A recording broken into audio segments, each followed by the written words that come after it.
What's up, team? Mike here, and today we're going to be talking about how you can build and create a culture in your small group. How can you build a group identity? How can you connect people to each other to build genuine brotherhood or sisterhood? Well, it begins with this question, what really makes best friends best friends? What brings people together? When I think of brotherhood, when I think of sisterhood, when I think of camaraderie, I think of military, they're a band of brothers, right? These people that went through war together, they battled for each other, they put their lives in each other's hands, and it builds a deep, long-lasting, lifelong brotherhood.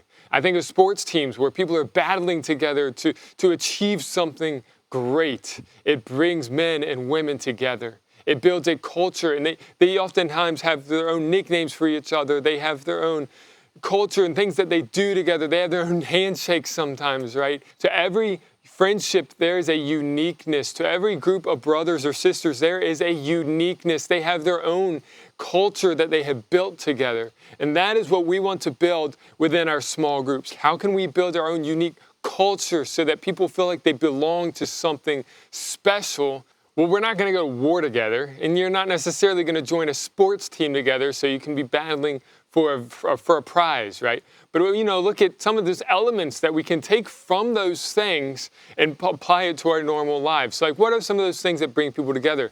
Mutual suffering, so you could work out together, or you could study together. Those are both kind of suffering together. But it's not just all about suffering, right? Like close friendships usually have unique things in common. You can have some inside jokes. You have shared experiences. You have common goals, right? I mean, that's common in a sports team or in war, that you have a goal that you're working to achieve together. You are on mission together.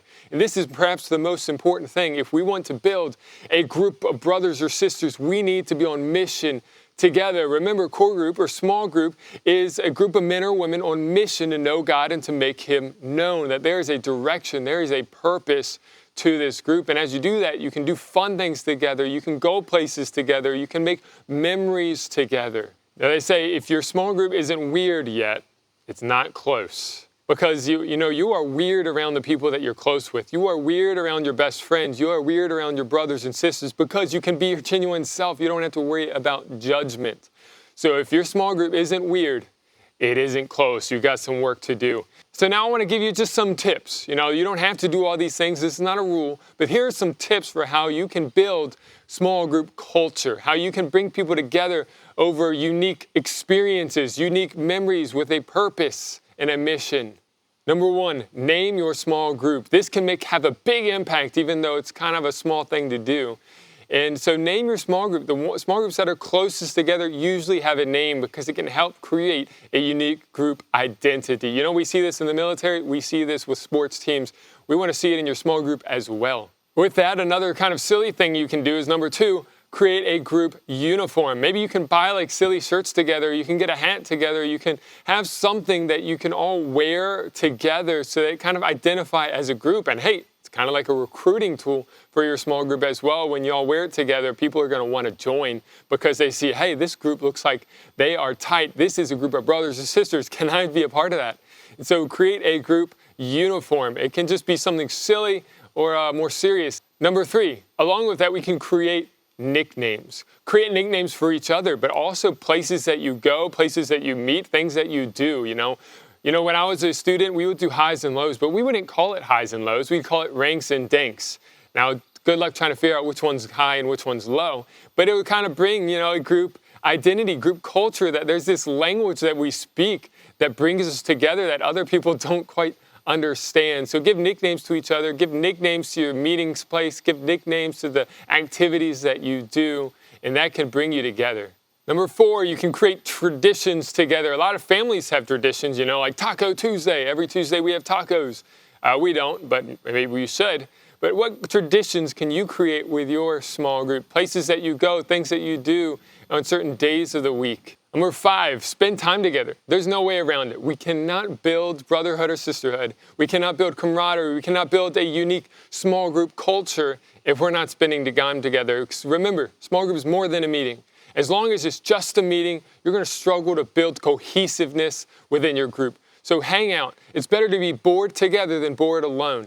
go places together, do things together, eat together, play sports together, find mutual hobbies and do them together, but spend time together. 6, be weird together. Right? Like I said, if your small group's not weird, it's not close. We'll do weird things together. Go to strange places.